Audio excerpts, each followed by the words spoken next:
Leafy rice ಅಥವಾ ಸೊಪ್ಪಿನ ಚಿತ್ರಾನ್ನ. ಇದಕ್ಕೆ ಹೆಸರು ಗೊತ್ತಾಗಲಿಲ್ಲ ಅಂತ ಇದನ್ನು ನಾನು ನಾಮಕರಣ ಮಾಡಿದ್ದೀನಿ. ಇಷ್ಟ ಆಗ್ಬೋದು ಎಲ್ರಿಗೂ. ಇವತ್ತು ಸೊಪ್ಪಿಂದ ಎಲ್ಲ ಮಾಡೋಣ ಅಂತ ಹೇಳಿ ಒಂದು ಚಿತ್ರಾನ್ನ. ನೋಡಿ, ಇಷ್ಟೆಲ್ಲ ಸೊಪ್ಪು ತೊಗೊಂಡಿದ್ದೀನಿ.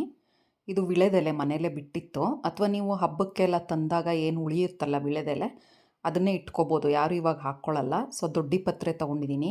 ಹಾಗೆ ಇಲ್ಲಿ ಒಂದಲ್ಗ ಇದೆ. ಒಂದಲ್ಗ ಅಂದರೆ ಬ್ರಾಹ್ಮಿ, ತುಂಬ ಒಳ್ಳೆಯದು. ಇದು ಕರ್ಬೇವಿನ ಸೊಪ್ಪು, ಹಾಗೆ ಪುದೀನ ಸೊಪ್ಪಿದೆ ಒಂಚೂರು. ಇದು ಹುಳಿ ಸೊಪ್ಪು ಅಂತ ರೋಡ್ ಸೈಡಲ್ಲೆಲ್ಲ ಬಿಡ್ತಿತ್ತು, ನಾವೆಲ್ಲ ಚಿಕ್ಕವರಲ್ಲಿ ತಿಂತಾ ಇದ್ವಿ ಇದನ್ನು. ಈಗ ಸಿಗುತ್ತೋ ಇಲ್ವೋ, ಮನೆಯಲ್ಲೇ ಬಿಟ್ಟಿತ್ತು ಅಂತ ಹೇಳಿ ಅದು ಕಿತ್ಕೊಂಡಿದ್ದೀನಿ. ಇದ್ರೆ ಹಾಕಿ, ಇಲ್ಲ ಅಂದರೆ ಸ್ಕಿಪ್ ಮಾಡ್ಬೋದು, ತೊಂದರೆ ಇಲ್ಲ. ಬಟ್ ಇದು ತುಂಬ ಒಳ್ಳೆಯದು ಹುಳಿ ಸೊಪ್ಪು. ಸಿ ವಿಟಮಿನ್ ಜಾಸ್ತಿ ಸಿಗುತ್ತೆ ಇದು. ನಾವು ಮಕ್ಕಳಲ್ಲಿ ಇದೆಲ್ಲ ತಿಂತಾಯಿದ್ವಿ. ಸೊ ರೋಗ ನಿರೋಧಕ ಶಕ್ತಿ ಹೆಚ್ಚಾಗ್ತಿತ್ತು ಇದರಿಂದ ನಮಗೆ. ಈಗ ಮಕ್ಕಳೆಲ್ಲ ಅದು ತಿನ್ನೋದೇ ಇಲ್ಲ. ಹಾಗೆ ಹಸಿ ಶುಂಠಿ 1 ಇಂಚು ನೋಡಿ.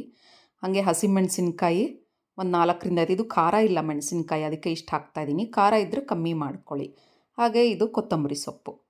ಇದಿಷ್ಟೂ ಕಾಯಿ ತುರಿ ಜೊತೆಗೆ ಹಾಕ್ಕೊಂಡು ನಾವು ಮಿಕ್ಸಿ ಮಾಡ್ಕೋಬೇಕಾಗತ್ತೆ. ಇದೆಲ್ಲ ಮನೇಲೇ ಬಿಟ್ಟಿತ್ತು, ಹಾಗೆ ತೊಗೊಂಡಿದ್ದೀನಿ. ನೋಡಿ, ವಿಳೆದೆಲೆನೆಲ್ಲ ಚೂರು ಚೂರೆಲ್ಲ ಪೀಸ್ ಮಾಡ್ಕೊಂಡು ಹಾಕ್ಕೊಂಡು, ಉಳಿದಿದ್ದು ಸಾಮಾನು ಏನೇನು ತೋರಿಸಿದ್ದೀನಿ ಎಲ್ಲ ಮಿಕ್ಸಿ ಜಾರ್ಗೆ ಹಾಕ್ಕೊಂಡು, ಚೂರೇ ಚೂರು ಕಾಯಿ ತುರಿ ಎಷ್ಟು ಬೇಕೋ ಅಷ್ಟು ಹಾಕ್ಕೊಳ್ಳಿ. ಜಾಸ್ತಿ ಮಾಡಿಟ್ಕೊಂಡ್ರೂ ನಡೆಯುತ್ತೆ. ಸ್ವಲ್ಪ ನೀರು ಹಾಕ್ಕೊಂಡು ಇದನ್ನು ಮಿಕ್ಸಿ ಮಾಡ್ಕೊಳ್ಬೇಕು. ಈಗ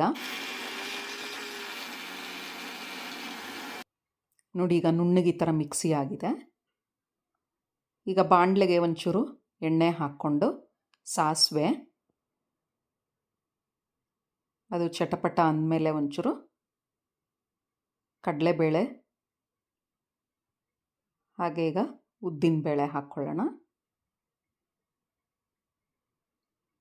ಇದ್ರ ಜೊತೆಗೆ ಕಡಲೆಕಾಯಿ ಬೀಜ ಹಾಕ್ಕೊಂಡ್ಬಿಟ್ರೆ ಸ್ವಲ್ಪ ಚೆನ್ನಾಗಿ ಹುರಿಬೋದು ಅದನ್ನು. ಇಲ್ಲಾರ ತುಂಬ ಸಾಫ್ಟಾಗಿದ್ದರೆ ರುಚಿ ಬರೋದಿಲ್ಲ.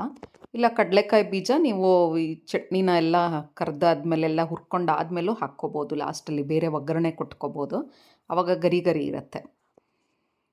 ಇದಕ್ಕೆ ಕರ್ಬೇವಿನ ಸೊಪ್ಪು ಒಂಚೂರು ಹಾಕ್ತಾಯಿದ್ದೀನಿ. ಇವಾಗ ರುಬ್ಬಿಟ್ಕೊಂಡಿದ್ವಲ್ಲ ಆ ಪೇಸ್ಟನ್ನು ಇದಕ್ಕೆ ಹಾಕೋಣ. ನೀವೇನೇನು ಸೊಪ್ಪಿದೆ ಪ್ರತಿಯೊಂದು, ಇದಕ್ಕೆ ಪಾಲಕ್ಕೂ ಹಾಕಿ ಮಾಡ್ಬೋದು, ತುಂಬ ಚೆನ್ನಾಗಿ ಬರುತ್ತೆ. ಪಾಲಕ್ ಸೊಪ್ಪು ಇರಲಿಲ್ಲ, ಹಾಗೆ ಮನೇಲಿ ಸುತ್ತ ಏನು ಬಿಟ್ಟಿತ್ತೋ ಅದನ್ನೇ ತೊಗೊಂಬಂದು ನಾನು ಮಾಡಿದ್ದೀನಿ. ನೀವು ಬರೀ ವಿಳೆದೆಲೆದು ಮಾಡ್ಬೋದು, ತೊಂದರೆ ಇಲ್ಲ. ನಿಮ್ಗೇನು ಅವೈಲೇಬಲ್ ಇರುತ್ತಾ ವಿಳೆದೆಲೆ ಜೊತೆ ಬರೀ ಪುದೀನ ಮತ್ತು ಕೊತ್ತಂಬರಿ ಸೊಪ್ಪು ಹಾಕ್ಕೊಂಡು ಮಾಡ್ಕೋಬೋದು. ಈಗ ಇದಕ್ಕೆ ಚಟ್ನಿಗೆ ಎಷ್ಟು ಬೇಕು ಅಷ್ಟು ಮಾತ್ರ ಉಪ್ಪು ಹಾಕ್ಕೋತಾ ಇದ್ದೀನಿ. ಇದು ಸೊಪ್ಪಿನ ಚಟ್ನಿ ಅಂತಲೇ ಅನ್ಬೋದು. ಈಗ ಕಾಯಿ ಸಾಸಿವೆ ಚಿತ್ರಾನ್ನ ಮಾಡ್ತೀವಲ್ಲ ಅದೇ ಥರ ಇದು ಸೊಪ್ಪಿನ ಚಿತ್ರಾನ್ನ ಅಷ್ಟೇನೆ. ಸ್ವಲ್ಪ ಇಲ್ಲಿ ಜಾಸ್ತಿ ಆಯಿತು ಅಂತ ನಾನು ಒಂದು ಡಬ್ಬಿಗೆ ಎತ್ತಿಟ್ಕೋತಾ ಇದ್ದೀನಿ. ನೀವು ಫ್ರಿಜ್ಜಲ್ಲಿ ಇಟ್ಬಿಟ್ರೆ ಯಾವಾಗ ಬೇಕೋ ಅನ್ನಕ್ಕೆ ಹಾಕ್ಕೊಂಡು ಕಲಿಸ್ಕೋಬೋದು.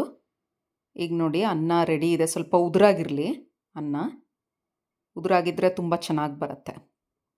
ಹಾಕಿ ಚೆನ್ನಾಗಿ ಕಲಿಸ್ಕೊಳ್ಳಿ. ಹದ ನೋಡ್ಕೊಳ್ಳಿ, ನಿಮಗೆ ಎಷ್ಟು ಬೇಕೋ ಅಷ್ಟು ಅದಕ್ಕೆ.